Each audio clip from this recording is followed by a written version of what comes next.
നമ്മുടെ വീണ്ടെടുപ്പുകാരനും നമ്മുടെ കർത്താവുമായ യേശുക്രിസ്തുവിന്റെ അവർണ്ണനീയമായ നാമത്തിൽ വന്ദനം അറിയിച്ചുകൊണ്ട് ദൈവവചന ചിന്തയിലേക്ക് നാം കടന്നു പോവുകയാണ്.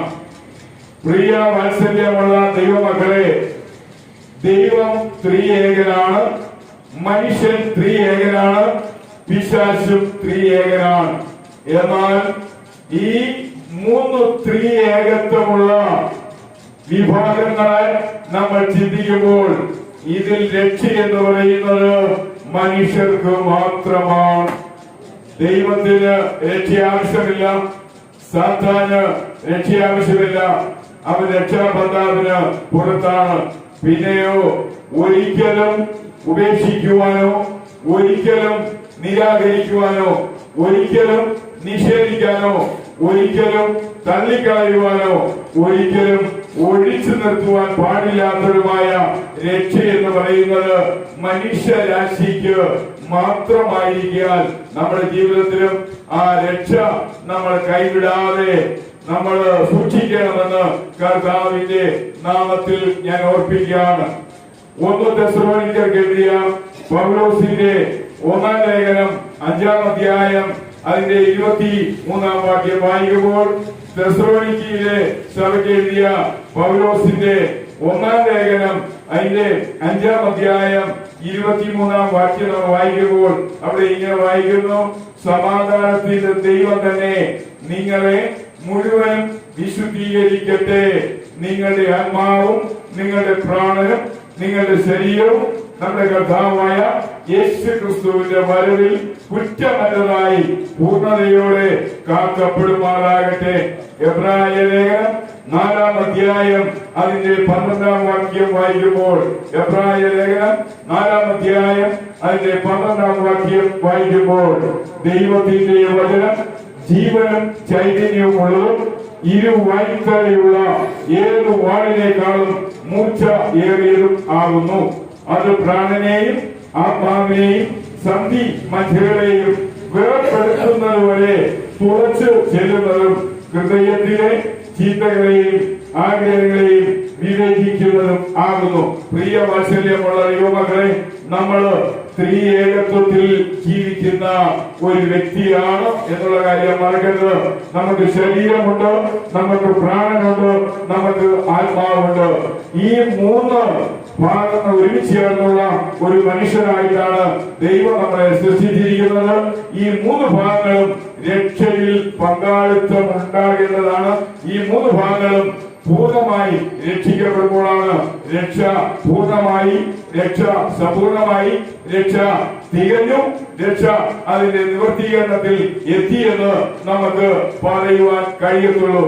എന്നാൽ വേദപുസ്തകം നമ്മൾ പഠിക്കുമ്പോൾ ഉൽപ്പത്തി പുസ്തകം 3-ാം അധ്യായത്തിലാണ് ദൈവത്തിന്റെ സൃഷ്ടികൾക്ക് ദൈവം നിർദ്ദേശങ്ങൾ കൊടുത്ത് ആ നിർദ്ദേശങ്ങളിൽ നിന്ന് അവര് തെറ്റിപ്പോകുന്നതായിട്ട് നമ്മൾ വായിക്കുന്നു. ഉൽപ്പത്തി പുസ്തകം 3-ാം അധ്യായം അതിന്റെ 10 മുതലുള്ള വാക്യങ്ങൾ വായിക്കുമ്പോൾ നമുക്ക് ആ കാര്യങ്ങൾ കാണാൻ സാധിക്കുന്നു. ഉൽപ്പത്തി പുസ്തകം 2-ാം അധ്യായം അതിന്റെ 17-ാം വാക്യത്തിൽ ദൈവം തന്റെ സാദൃശ്യത്തിലും തന്റെ സ്വരൂപത്തിലും മനുഷ്യരെ സൃഷ്ടിച്ചു. അതിനുശേഷം അവരെ ഒരു സ്ഥലത്ത് കൊണ്ടുവരുന്നു ആക്കി. ആ സ്ഥലത്തിന്റെ പേര് ഏദൻ തോട്ടമാണെന്ന് നമുക്കറിയാം. ഏദൻ തോട്ടത്തിൽ ദൈവം മനുഷ്യരെ കൊണ്ടാക്കിയിട്ട് അവരോട് പറഞ്ഞു, നിങ്ങൾക്ക് ആവശ്യമുള്ള ആഹാരങ്ങളെല്ലാം ഈ ഏദൻ തോട്ടത്തിലുണ്ട്, നിങ്ങൾക്ക് വേണ്ടുവോളം അതിനെ ഭക്ഷിച്ച് നിങ്ങളുടെ ഉപജീവനം കഴിച്ച് നിങ്ങളുടെ ജീവനെ നിലനിർത്തി മുന്നോട്ട് പോവാം. എന്നാൽ നിങ്ങൾ ഈ ഏദൻ തോട്ടത്തില് നിങ്ങൾക്ക് അനുവദനീയമല്ലാത്ത ഒരു വൃക്ഷമുണ്ട്. ആ വൃക്ഷത്തിന്റെ ഫലം നിങ്ങൾ തിന്നരുത്. തിന്നാൽ നിങ്ങളുടെ നിലനിൽപ്പിന് തന്നെ അത് അപകടകരമാണ്. നിങ്ങളുടെ അസ്തിത്വം പോലും അവിടെ ഇല്ലാതെയായി പോകാനുള്ള സാധ്യതയുണ്ട്. അതുകൊണ്ട് നിങ്ങളുടെ ആളത്വം നഷ്ടപ്പെട്ട് നിങ്ങളുടെ ജീവിതം വിരൂപമായി നിലവാരമില്ലാതെ തരംതാണ് പോകാതിരിക്കാൻ നിങ്ങൾ അനുസരണത്തോടെ പറഞ്ഞത് ചെയ്ത് നിങ്ങൾ ജീവിച്ചു പോയാൽ നിങ്ങൾക്കെല്ലാം കൊണ്ടും അത് ശുഭകരമായി, ധന്യമായി, സമാധാനപരമായി, ആശ്വാസകരമായി, ആനന്ദകരമായി വിജയത്തിന്റെ അവസ്ഥയിലേക്ക് നിങ്ങൾക്ക് എത്തിച്ചേരാം. എന്നാൽ നിങ്ങളോട് ഞാൻ ചെയ്യാൻ പാടില്ല എന്ന് പറഞ്ഞിരിക്കുന്ന കാര്യം ചെയ്താൽ ചെയ്യുന്ന സമയം നിങ്ങൾ മരിക്കും എന്നാണ് ഉൽപ്പത്തി പുസ്തകം 2-ാം അധ്യായം അതിന്റെ 17-ാം വാക്യത്തിൽ ദൈവം ഈ മനുഷ്യരോട് ഏദൻ തോട്ടത്തിൽ കൊണ്ടാക്കുന്ന സമയം അരുളി ചെയ്തത് എന്ന് കർത്താവിന്റെ നാമത്തിൽ ഓർപ്പിക്കട്ടെ. എന്നാൽ അവര് അനുസരിക്കാതെ അവര് അനുസരണക്കേടിലേക്ക് പോയി.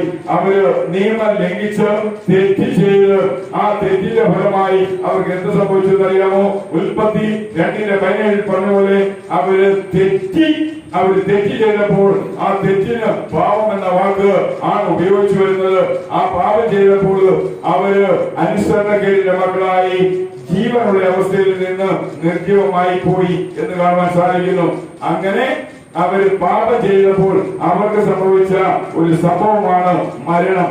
ഈ മരണം എവിടെയാണ് സംഭവിച്ചത് എന്ന് ചോദിച്ചാൽ ഈ ആളത്വത്തെ മുഴുവനായിട്ട് ആ മരണം പിടിച്ചു എങ്കിൽ പോലും പ്രധാനമായിട്ട് ആത്മാവെന്ന ആളത്വത്തെയാണ് ആ മരണം നല്ലതുപോലെ പിടിച്ച് അമർച്ച ചെയ്ത് കീഴടക്കി കീഴ്പ്പെടുത്തി അതിനെ നിലവാരത്തിൽ നിന്ന് താഴേക്ക് കളഞ്ഞത്.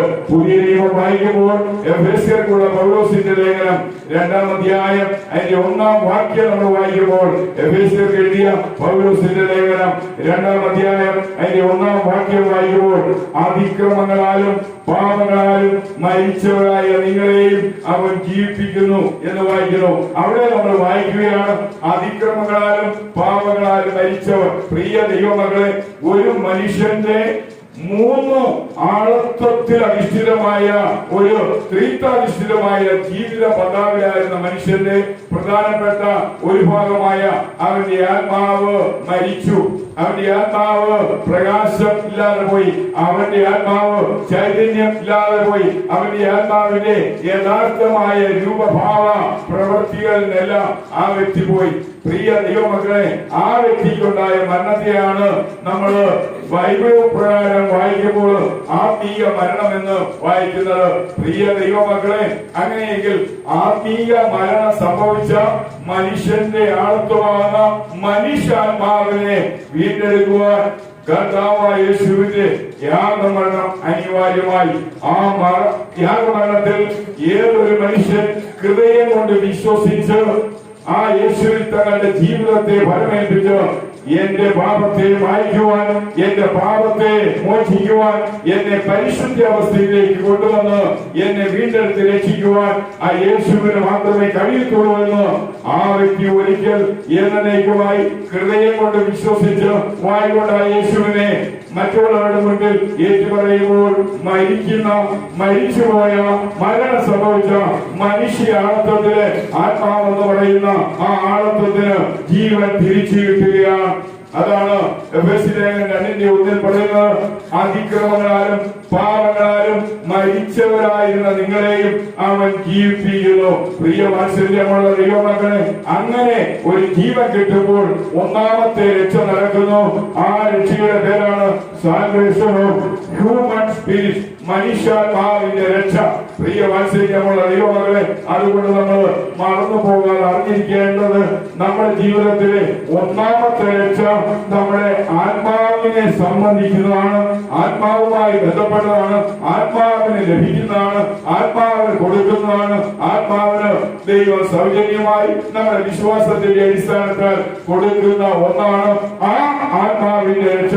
അങ്ങനെ നാം എല്ലാവരും ആത്മരക്ഷ പ്രാപിച്ചാണ് ഇപ്പോൾ ഈ ദൈവാലയത്തിൽ അല്ലെങ്കിൽ ഈ പ്രാർത്ഥനാ സ്ഥലത്തിരിക്കുന്നത്. പ്രിയ വാത്സല്യമുള്ള ദൈവമക്കളെ, നമ്മൾ ആരാണ് എന്ന് ചോദിച്ചാൽ ഞാൻ രക്ഷിക്കപ്പെട്ട വ്യക്തിയാണ്, ഞാൻ രക്ഷപ്പെട്ട വ്യക്തിയാണ്, ഞാൻ വീട്ടിൽ ജനിച്ച വ്യക്തിയാണ് എന്നെല്ലാം ഇതിന് പേര് നമ്മൾ പറയാറുണ്ട്. യോഹന്നാന്റെ സുവിശേഷം 3-ാം അധ്യായം നമ്മൾ 1 മുതൽ 8 വരെയുള്ള വാക്യങ്ങൾ വായിക്കുമ്പോൾ ഒരു രാത്രി നിക്കോദിമോസ് എന്ന ഒരു വ്യക്തി യേശുവിന്റെ അടുക്കൽ വന്ന് വീണ്ടും ജനത്തെ കുറിച്ചും 2-ാം ജനത്തെ കുറിച്ചെല്ലാം യേശുവിനോട് ചോദ്യങ്ങൾ ചോദിച്ചു. അപ്പോൾ യേശു അവനോട് പറഞ്ഞു, നീ പുതുതായി ജനിച്ചില്ല എങ്കിൽ ദൈവരാജ്യം കാണത്തില്ല. രണ്ടാമതും അവന്റെ ചോദ്യം വീണ്ടും ആവർത്തിക്കപ്പെടുമ്പോൾ യേശു അവനോട് പറയാണ്, വെള്ളത്താലും ആത്മാവിനാലും ജനിച്ചില്ലായെങ്കിൽ നിനക്ക് ദൈവരാജ്യത്തിൽ പ്രവേശിക്കുവാൻ സാധ്യമല്ല. പ്രിയ വാത്സല്യമുള്ള ദൈവമക്കളെ, അങ്ങനെ ദൈവവചനത്താലും പരിശുദ്ധാത്മാവിന്റെ സഹായത്താലും വിശ്വാസം എന്ന മുഖാന്തരത്തിലൂടെ കർത്താവായ യേശു എന്ന ഏക വ്യക്തിയെ നമ്മൾ ലക്ഷ്യം വെച്ച് ഈ വേദപുസ്തകത്തിലെ ദൈവവചന പ്രകാരം നമ്മൾ അവരെ വിശ്വസിക്കുമ്പോൾ നമ്മുടെ ആത്മത്തിൽ ആത്മാവ് രക്ഷപ്പെടുന്നു. ഇതിനെയാണ് ആത്മരക്ഷ എന്ന് പേര് പറയുന്നത്. പ്രിയ വാത്സല്യമുള്ള ദൈവമക്കളെ, അങ്ങനെയെങ്കിൽ ആത്മരക്ഷ എപ്പോഴാണ് ഒരു മനുഷ്യന് കിട്ടുന്നത് എന്ന് ചോദിച്ചാൽ, ഞാൻ പാപിയാണ്, എന്റെ പാപത്തിൽ നിന്ന് എന്നെ രക്ഷിക്കുവാൻ യേശു എന്ന ഒരുവൻ മാത്രമേ ഈ ലോകത്തുള്ളൂ. ആ യേശുവിനെ ഞാൻ ശരണം പ്രാപിക്കുമ്പോൾ, ആ യേശുവിനെ ഞാൻ ആശ്രയിക്കുമ്പോൾ, ആ യേശുവിനെ ഞാൻ അംഗീകരിക്കുമ്പോൾ, ആ യേശുവിനെ ഞാൻ പ്രിയം വെക്കുമ്പോൾ, ആ യേശുവിനെ ഞാൻ ആഗ്രഹിച്ച് എന്റെ ജീവന്റെ എല്ലാമായി എന്റെ ജീവിതത്തോട് ഞാൻ ചേർക്കുന്ന സമയം വിശ്വാസത്താൽ ആ രക്ഷ ഒരു മനുഷ്യന് ലഭ്യമാകുന്നു. പ്രിയ വാത്സല്യമുള്ള ദൈവമക്കളെ, ഈ രക്ഷയുടെ പേരാണ് ആത്മരക്ഷ എന്നുള്ള വേദപുസ്തക ആത്മീയ ചിന്തയിൽ നാം അറിയേണ്ടതെന്ന് കർത്താവായ യേശുക്രിസ്തുവിന്റെ നാമത്തിൽ ഇന്ന് കാലം ഞാൻ നമ്മെ ഓർപ്പിക്കുകയാണ്. രണ്ടാമത് സോൾ സാൽവേഷൻ അല്ലെങ്കിൽ mind salvation, conscious salvation, heart salvation, ഹൃദയത്തിന്റെയും മനസ്സിന്റെയും മനസാക്ഷിയുടെയും എല്ലാം രക്ഷയുമായുള്ള ബന്ധത്തിലാണ് ഈ വാക്ക് കാണുന്നത്. പ്രിയ ദൈവമക്കളെ, ഒരു ദൈവ പൈതൽ, ഒരു വിശ്വാസി, ഒരു വിശുദ്ധൻ ദൈവാലയത്തിൽ, പള്ളി, അതുമായുള്ള ബന്ധത്തിൽ മുന്നോട്ട് പോകേണ്ടത് എന്തിനാണെന്ന് ചോദിച്ചാൽ, തന്റെ ക്രിസ്തീയ ജീവിതത്തിലൂടെ മാത്രമേ മറ്റൊന്നും ചെയ്തുകൊണ്ട് സാധിക്കുന്നില്ല. പള്ളിയുമായുള്ള ബന്ധത്തിൽ, സഭയുമായുള്ള ബന്ധത്തിൽ, സഭാ കുടിവരവുമായുള്ള ബന്ധത്തിൽ, ദൈവാലയവുമായുള്ള ബന്ധത്തിൽ നമ്മുടെ ക്രിസ്തീയ ആത്മീയ വിശ്വാസ ജീവിതത്തിലൂടെയാണ് നമ്മളെ എന്ത് രക്ഷപ്പെടുന്നത്? ഹൃദയം രക്ഷപ്പെടുന്നത്, പ്രാണൻ, മനസ്സ് രക്ഷപ്പെടുന്നത്, മനസാക്ഷി രക്ഷപ്പെടുന്നത്. ഇതിനെ വേദപുസ്തക വീഴ്ചയിൽ സോൾ സാൽവേഷൻ, ദേഹിയുടെ രക്ഷ എന്നാണ് പേര് പറയുന്നതായിട്ട് നമുക്ക് കാണാൻ സാധിക്കുന്നത്. അങ്ങനെയെങ്കിൽ വാത്സല്യമുള്ള ദൈവമക്കളെ, പുതിയ നിയമ വേദപുസ്തകം നമ്മൾ പഠിക്കുമ്പോൾ പുതിയ നിയമത്തിൽ എത്ര പുസ്തകമാണ് നമുക്കറിയാം? 26 പുസ്തകമാണ്. ഒന്നാമത്തെ മത്തായി, രണ്ടാമത്തെ മർക്കോസ്, മൂന്നാമത്തെ ലൂക്കോസ്, നാലാമത്തെ യോഹന്നാൻ, അഞ്ചാമത്തത് അപ്പോസ്തല പ്രവൃത്തി. ഈ 5 പുസ്തകം ഒഴിച്ചാൽ ഇനി എത്ര പുസ്തകങ്ങളുണ്ട് പുതിയ നിയമത്തില്? 21 പുസ്തകങ്ങളുണ്ട്, 21 ലേഖനങ്ങൾ. ഈ 21 ലേഖനങ്ങൾ അപ്പോസ്തലൻ പൗലോസ് എഴുതിയ ലേഖനമുണ്ട്, പത്രോസ് എഴുതിയ ലേഖനമുണ്ട്, യാക്കോബ് എഴുതിയ ലേഖനമുണ്ട്, യോഹന്നാൻ എഴുതിയ ലേഖനമുണ്ട്, യൂദ എഴുതിയ ലേഖനമുണ്ട്. ഈ 5 പേര് എഴുതിയ 21 ലേഖനങ്ങൾ നമ്മുടെ ക്രിസ്തീയ വിശ്വാസ ജീവിതത്തിൽ നമുക്ക് ഉപേക്ഷിക്കാതെ നമ്മൾ കൈമുതലായി സൂക്ഷിക്കേണ്ടതാണ്. ഈ ലേഖനങ്ങളെല്ലാം നമ്മുടെ ദേഹി ക്രിസ്തീയ ആത്മീയ വിശ്വാസ ജീവിതത്തിലൂടെ രക്ഷപ്പെടുവാൻ വേണ്ടതായ അതിന്റെ ഉപദേശങ്ങളാൽ നിറഞ്ഞു നിൽക്കുന്ന പുസ്തകങ്ങളാണെന്ന് കർത്താവിന്റെ നാമത്തിൽ ഞാൻ പറയട്ടെ. അതുകൊണ്ട് വാത്സല്യമുള്ള ദൈവമക്കളെ, ദൈവാലയം, സഭ, പള്ളി, കൂട്ടായ്മ, കുടിവരവ്, ഇത് ഉപേക്ഷിക്കാതെ, ഇതിനെ മറക്കാതെ, ഇതിനെ നമ്മളുടെ ജീവിതത്തിൽ കൈവിട്ട് കളയാതെ ദൈവാലയവുമായി, പള്ളിയുമായി, സഭയുമായി, സഭാ സമ്മേളനവുമായി നമ്മൾ ബന്ധപ്പെട്ട് വേദപുസ്തക പ്രകാരം സഭയ്ക്കകത്ത് കിട്ടുന്ന ഉപദേശ, നിർദ്ദേശ, പ്രത്യേകങ്ങളുള്ള കാര്യങ്ങൾ, അതോടൊപ്പം തന്നെ നമ്മുടെ ജീവിതത്തിൽ ഈ 21 ലേഖനങ്ങൾ വായിച്ച്, പഠിച്ച്, മനസ്സിലാക്കി, വിവേചിക്കുന്നതിന്റെ അടിസ്ഥാനത്തിൽ നമുക്കുണ്ടാകുന്ന അറിവിന്റെയും അടിസ്ഥാനത്തിൽ നമ്മൾ എന്ത് ചെയ്തുകൊണ്ടിരിക്കും? നമ്മുടെ ആന്തരികമായ മറ്റൊരാൾക്കുമാകുന്ന നമ്മുടെ പ്രാണൻ അഥവാ ദേഹി വളർന്ന് വളർന്ന് വളർന്ന് അത് രക്ഷപ്പെടും. പ്രിയ വാത്സല്യമുള്ള ദൈവമക്കളെ, ഒരിക്കൽ എന്നേക്കുമായി നമ്മുടെ ആത്മാവ് രക്ഷപ്പെടുന്നു. ജീവിതത്തിൽ ഉടനീളം ജീവിതം നയിക്കുന്നതിന് ഫലമായി നമ്മുടെ പ്രാണൻ, നമ്മുടെ ദേഹി അത് രക്ഷപ്പെടും. എന്നെ കേൾക്കുന്ന വാത്സല്യമുള്ള ദൈവമക്കളെ, അത് കർത്താവായ യേശുവിന്റെ കൃപയാൽ നമ്മുടെ ജീവിതത്തിൽ അനിവാര്യമാണ് എന്ന് കർത്താവിന്റെ നാമത്തിൽ ഓർമ്മിക്കട്ടെ. മൂന്നാമത്, ഒരാളുടെ രക്ഷപ്പെടണം നമ്മുടെ ശരീരം. ഈ ശരീരം രക്ഷപ്പെടണമെങ്കിൽ കർത്താവായ യേശു മടങ്ങി വന്നേ മതിയാകൂ. പ്രിയ വാത്സല്യമുള്ള ദൈവമക്കളെ, വിശ്വാസത്താൽ ഒരിക്കലായി ആത്മാവ് രക്ഷപ്പെടുന്നു. വിശ്വാസവുമായുള്ള ബന്ധത്തിൽ വേദപുസ്തക അടിസ്ഥാനത്തിൽ സഭ, പള്ളി, ആലയം, കൂട്ടായ്മ, കുടിവരവുമായുള്ള ബന്ധത്തിൽ നമ്മുടെ ക്രിസ്തീയ വിശ്വാസ ജീവിത മുന്നേറ്റത്തിൽ നമ്മുടെ പ്രാണൻ അഥവാ നമ്മുടെ ദേഹി രക്ഷിക്കപ്പെടും. എന്നാൽ കർത്താവായ യേശു ഈ ഭൂമിയിലേക്ക് മടങ്ങി വരുമ്പോൾ നമ്മുടെ ശരീരം രക്ഷപ്പെടും. അങ്ങനെയെങ്കിൽ പ്രിയ വാത്സല്യമുള്ള ദൈവമക്കളെ, ഈ 3 രക്ഷ വേദപുസ്തകത്തിൽ പ്രധാനപ്പെട്ടതാണ്. ഒന്നാമത് സ്പിരിറ്റ് സാൽവേഷൻ, രണ്ടാമത് സോൾ സാൽവേഷൻ, മൂന്നാമത് ബോഡി സാൽവേഷൻ. ആത്മാവിന്റെ രക്ഷ, പ്രാണന്റെ രക്ഷ, ശരീരത്തിന്റെ രക്ഷ. നാലാമത് ഒരു രക്ഷയെ കുറിച്ചുകൂടെ ഇനി വെക്കാൻ നിങ്ങളോട് ആദ്യകാര്യമായി പറയട്ടെ.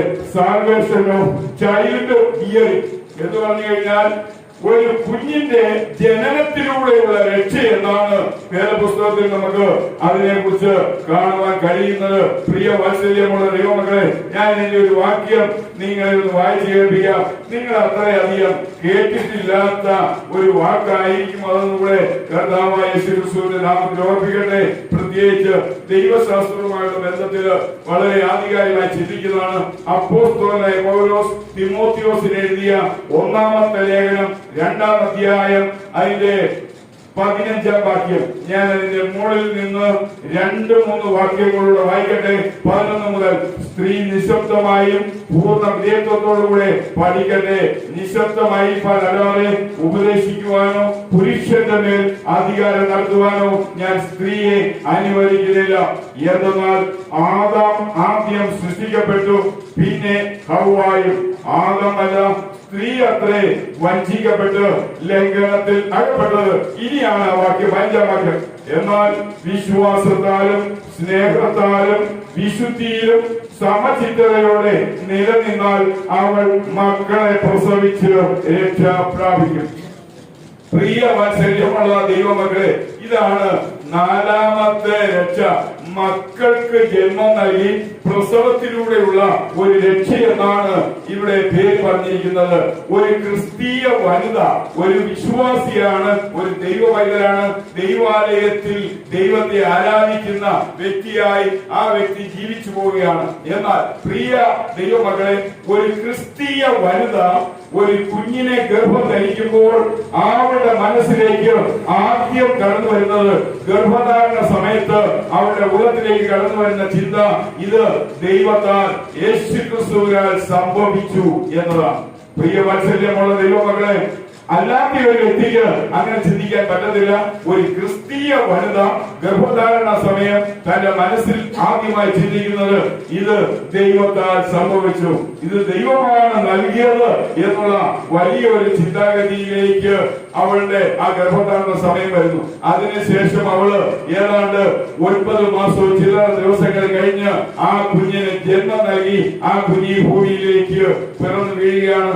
ആ കുഞ്ഞ് പിറന്നു വീണ് അവിടെ മുതലായി അമ്മ ഈ ഭൂമിയുമായുള്ള ബന്ധത്തില് ആ കുഞ്ഞിനെ വളർത്തി ദൈവിക സന്ദേശങ്ങളെല്ലാം പഠിപ്പിച്ച് ആ കുഞ്ഞ് ആ പഠിപ്പിന്റെ അടിസ്ഥാനത്തിൽ യേശുക്രിസ്തുവിൽ തന്റെ അമ്മയുടെ അതേ വിശ്വാസം ഏറ്റെടുക്കാനുള്ള ഒരു പ്രായമെത്തി. തന്റെ അമ്മയുടെ വിശ്വാസവും രക്ഷകനും ദൈവമായ യേശുക്രിസ്തുവിൽ ആ കുഞ്ഞിന് ഒരു വിശ്വാസം ഉണ്ടായി.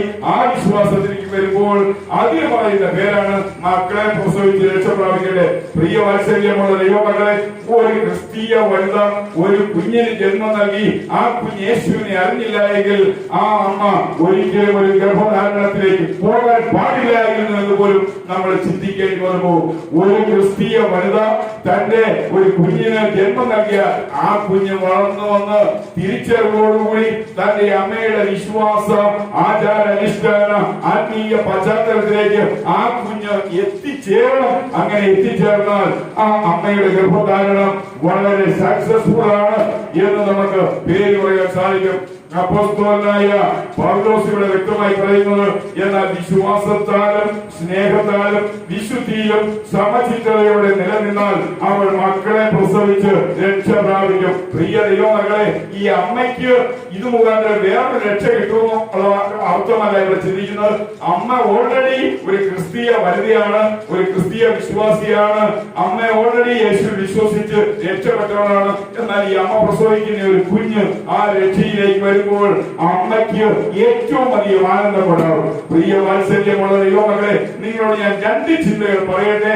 ആദ്യമായി, ഈ കുഞ്ഞിന്റെ അമ്മ ഗർഭധാരണത്തിലേക്ക് പ്രവേശിക്കുമ്പോൾ അവൾക്ക് ആനന്ദമുണ്ടാകും. കാരണം തന്നിൽ ഉണ്ടാകുന്ന, തന്നിൽ ഉരുവാകുന്ന ഒരു കുഞ്ഞ്, ആ കുഞ്ഞ് ഒരു ക്രിസ്തീയ പുരുഷനോ സ്ത്രീയോ ഒരു ദൈവപൈതലായിരിക്കും എന്നോർക്കുമ്പോൾ അവൾക്ക് സന്തോഷമുണ്ടായി. രണ്ടാമത്, ആ കുഞ്ഞിന് ജന്മം നൽകുമ്പോൾ അവൾക്ക് വലിയ സന്തോഷം കാണത്തില്ല, ആ കുഞ്ഞിന് സന്തോഷം കാണത്തില്ല. എന്നാൽ ആ കുഞ്ഞ് ഒരുവിധം തിരിച്ചറിവിന്റെ അവസ്ഥയിലേക്ക് വളർന്നു വന്നു കഴിയുമ്പോൾ ആ അമ്മയ്ക്ക് മനസ്സിലാകും, ഇവനൊരു ദൈവപൈതലായി, ഞാൻ വിശ്വസിക്കുന്ന ദൈവത്തിൽ വിശ്വസിക്കുന്ന ഒരു ദൈവപൈതലായി തീരും എന്നുള്ള ആ അനുഭവത്തിലേക്ക് ആ കുഞ്ഞ് എത്തിത്തീരുമ്പോൾ രണ്ടാമത് മറക്കാൻ കഴിയാത്ത ഒരാനന്ദം ഈ സ്ത്രീയിൽ ഉണ്ടാകും. പ്രിയ ദൈവമക്കളെ, അതിനെക്കുറിച്ചാണ് ഇവിടെ അപ്പോസ്തലനായ പൗലോസ് പറയുന്നത്. അവൾ മക്കളെ പ്രസവിച്ച് രക്ഷ പ്രാപിക്കട്ടെ. അമ്മ ഓൾറെഡി രക്ഷ പ്രാപിച്ചവളാണ്. എന്നാൽ ഈ മകൻ ആ ഒരു പതാകയിലേക്ക് വരുമ്പോൾ ആ മകനും ആ ഒരു അവസ്ഥയിൽ രക്ഷപ്പെടുന്നതിനെ കുറിച്ചാണ്. മക്കളെ പ്രസവിച്ച് രക്ഷപ്പെട്ടെ, അല്ലാതെ ഈ ലോകത്തിൽ ഒരു മനുഷ്യനും മക്കളെ പ്രസവിച്ച് രക്ഷപ്പെടുവാൻ സാധ്യമല്ല. പ്രിയ വാത്സല്യമുള്ള ദൈവമക്കളെ, നമ്മളിതിനെ ഗൗരവത്തോടെ കാണേണ്ടത് അനിവാര്യമാണ്. നമ്മൾ സൂക്ഷ്മതയോടെ കാണേണ്ടത് അനിവാര്യമാണ്. നമ്മുടെ വിശ്വാസം നമ്മുടെ മക്കൾ ഏറ്റെടുക്കുന്നുവെങ്കിൽ നമുക്ക് ആനന്ദമുണ്ടാകും. അവരെ ഏറ്റെടുക്കുന്നില്ല എങ്കിൽ തീരാത്ത ദുഃഖം, ഒരിക്കലും മറന്നുപോകാൻ കഴിയാത്ത ദുഃഖമായിരിക്കും. ആ മക്കളിലൂടെ നമ്മുടെ ജീവിതത്തിന്റെ ശേഷിക്കുന്ന ആയുഷ്കാലം നമ്മൾ കാത്തു സൂക്ഷിച്ച് അവസാനം മരണശൈലിയിലേക്ക് പോകുമ്പോൾ നമുക്ക് കൊണ്ടുപോകാൻ കഴിയുന്നത് അത് മാത്രമായിരിക്കും. അങ്ങനെ കഴിയുകയാണെങ്കിൽ ഈ വാക്ക് നമ്മുടെ ജീവിതത്തിൽ പ്രാക്ടിക്കൽ ആകത്തില്ല. ഇത് നമ്മുടെ ജീവിതത്തിൽ നമുക്ക് അനുയോജ്യം അല്ലാത്ത ഒരു അവസ്ഥയായിട്ടും, ഞാൻ കർത്താവിനെ അറിഞ്ഞ് രക്ഷിക്കപ്പെട്ട് ഒരു ദൈവപൈതലാണ്, എന്റെ കുഞ്ഞ് ആ ഒരു അവസ്ഥയിലേക്ക് വരുമ്പോൾ അത് എന്റെ ജീവിതത്തിൽ എന്റെ സൗഭാഗ്യകരമായ ഒരു അനുഭവം എന്നാണ്. ആയതിനാൽ പ്രിയ വാത്സല്യമുള്ള ദൈവമക്കളെ, ഒന്നാമത്തത് സാൽവേഷൻ ഓഫ് ഹ്യൂമൻ സ്പിരിറ്റ്, മനുഷ്യാത്മാവിന്റെ രക്ഷ. രണ്ടാമത്തത് സാൽവേഷൻ ഓഫ് ഹ്യൂമൻ സോൾ. മൂന്നാമത്തത് സാൽവേഷൻ ഓഫ് ഹ്യൂമൻ ബോഡി. നാലാമത്തത് സാൽവേഷൻ ഓഫ് ചൈൽഡ് ബിയറിംഗ്. പ്രിയ വാത്സല്യമുള്ള ദൈവമക്കളെ, മനുഷ്യന്റെ ആത്മാവിന് രക്ഷയുണ്ട്, മനുഷ്യന്റെ പ്രാണന് രക്ഷയുണ്ട്, മനുഷ്യന്റെ ശരീരത്തിന് രക്ഷയുണ്ട്. നാലാമത് ഒരു രക്ഷയുണ്ട്. ആ രക്ഷയുടെ പേരാണ് പ്രസവത്തിലൂടെ, ജന്മത്തിലൂടെ, ജനനത്തിലൂടെ ഒരമ്മയുടെ ജീവിതത്തിലുണ്ടാകുന്ന രക്ഷ. തന്റെ ഉദരം ചുമന്ന് ഈ ഭൂമിയിലേക്ക് നൽകിയ ഒരു കുഞ്ഞിന്റെ രക്ഷയിൽ അമ്മയുടെ ഉദരം ആനന്ദിക്കുന്ന ഒരു അനുഭവത്തിലായിരിക്കും. അങ്ങനെയെങ്കിൽ ഈ 4 പ്രധാനപ്പെട്ട രക്ഷ നിങ്ങൾ മറക്കരുത്. ഒന്നാമത് മനുഷ്യാത്മാവിന്റെ രക്ഷ, രണ്ടാമത് മനുഷ്യന്റെ പ്രാണന്റെ രക്ഷ, മൂന്നാമത് മനുഷ്യ ശരീരത്തിന്റെ രക്ഷ, നാലാമത് പ്രസവത്തിലൂടെ ഗർഭധാരണാനന്തരം ഒരമ്മ തന്റെ ജീവിതത്തിൽ ഒരു രക്ഷാപദാറിലേക്ക് വരുന്നത്. ഒരു കുഞ്ഞിന് ജന്മം നൽകുമ്പോൾ ആ കുഞ്ഞ് തന്റെ ഉദരത്തിൽ ഗുരുവായ സമയം അമ്മ ആഗ്രഹിച്ച ആഗ്രഹത്തിലടക്കണം എന്ന് പറഞ്ഞാൽ ഒരു ക്രിസ്തീയ വനിത തന്റെ ഉദരത്തിൽ ഒരു ശിശു ജനിക്കുവാൻ, അവിടെ ഉത്ഭവിക്കുവാനുള്ള ആരംഭം ഉണ്ടാകുമ്പോൾ ആ അമ്മയ്ക്ക് ഒരു സന്തോഷമുണ്ടാകും. എന്റെ ഉദരത്തിൽ ഉരുവായത് ഒരു ക്രിസ്തീയ പൈതലാണ്, പുരുഷനോ സ്ത്രീയോ ആയിക്കൊള്ളട്ടെ. എന്നാൽ ആ വ്യക്തി ഭൂമിയിലേക്ക് ഉദരത്തിൽ നിന്ന് പുറത്തു വന്ന് യേശുവിനെ അറിയുമ്പോൾ ആ അമ്മയുടെ ജീവിതം സന്തോഷത്താൽ പരിപൂർണമായി തീരും. അങ്ങനത്തെ ഒരു വലിയ ജീവിതമാണ് നമ്മളിൽ നിന്ന് ആഗ്രഹിക്കുന്ന ദൈവമെന്ന് കർത്താവിന്റെ നാമത്തിൽ ഞാൻ ഓർമ്മിക്കട്ടെ. 4 രക്ഷയെക്കുറിച്ച് ഞാൻ പറയുണ്ടായി. ആത്മാവിന്റെ രക്ഷ, പ്രാണന്റെ രക്ഷ, ശരീരത്തിന്റെ രക്ഷ. നാലാമത്തെ ജനനത്തിലൂടെ ഗർഭം ധരിച്ച് പ്രസവിക്കുന്ന ആ പ്രസവത്തോടു കൂടിയുള്ള ആ ഒരു രക്ഷയാണ് നമുക്ക് കാണുന്നത്. മക്കളെ പ്രസവിച്ച് രക്ഷ പ്രാപിക്കട്ടെ. ആ ഒരു സന്തോഷ ആനന്ദകരമായ ജീവിതാനുഭവം നമ്മളുടെ ഏവരുടെയും കുടുംബത്തിൽ അന്ത്യത്തോളം ഉണ്ടാകട്ടെ. അതിലൂടെ വാത്സല്യമുള്ള ദൈവമക്കളെ, എത്ര തലമുറകൾ നമ്മുടെ കുടുംബങ്ങളിൽ ഒന്നിനു പുറകെ ഒന്നായി വന്നാലും ഈ മക്കളെ പ്രസവിച്ച് രക്ഷ പ്രാപിക്കുന്ന ഒരു അനുഭവത്തിൽ നിന്ന് ഒരമ്മയും പുറത്തു പോകാതിരിക്കട്ടെ, ഒരു കുഞ്ഞും പുറത്തു പോകാതിരിക്കട്ടെ. ഒരു കുടുംബവും ആ കണ്ണുനീരിലേക്ക് കടന്നു പോകാതെ കുടുംബമായി ആനന്ദത്തിന്റെ പരിപൂർണ്ണതയിൽ എത്തിച്ചേരുന്ന ഒരു നല്ല ജീവിതാനുഭവം ഉണ്ടാകട്ടെ. അതുകൊണ്ട് നമ്മുടെ ആഗ്രഹവും നമ്മുടെ വിശ്വാസവും നമ്മുടെ ചിന്തയും നമ്മുടെ തീരുമാനവും നമ്മുടെ പ്രയത്നവും നമ്മുടെ ജോലിയും നമ്മുടെ അധ്വാനവും നമ്മുടെ പാടുകളും എല്ലാം ഈ ഒരു വലിയ ദീർഘമായ ദർശനത്തിലേക്ക് ആയിക്കട്ടെ. കുഞ്ഞുങ്ങളെ പ്രസവിച്ച് മക്കളെ പ്രസവിച്ച് രക്ഷപ്പെടുക. ആ മക്കളും ആ ഒരു അമ്മയുടെ അതേ വിശ്വാസവതാവിലേക്ക് വരുമ്പോൾ ആ വാക്യങ്ങൾ നിറവേറ്റപ്പെടും. സർവകൃപാലുവായ ദൈവം അങ്ങനെ നിറവേറുന്ന ഒരു അനുഭവ അവസരം ഭാവി തലമുറയിൽ നമ്മുടെ കുടുംബത്തിലും സമ്മാനിക്കട്ടെ. കർത്താവ് നമ്മളെ അതിനായി സഹായിച്ച് അനുഗ്രഹിക്കുമാറാകട്ടെ. ആമേൻ.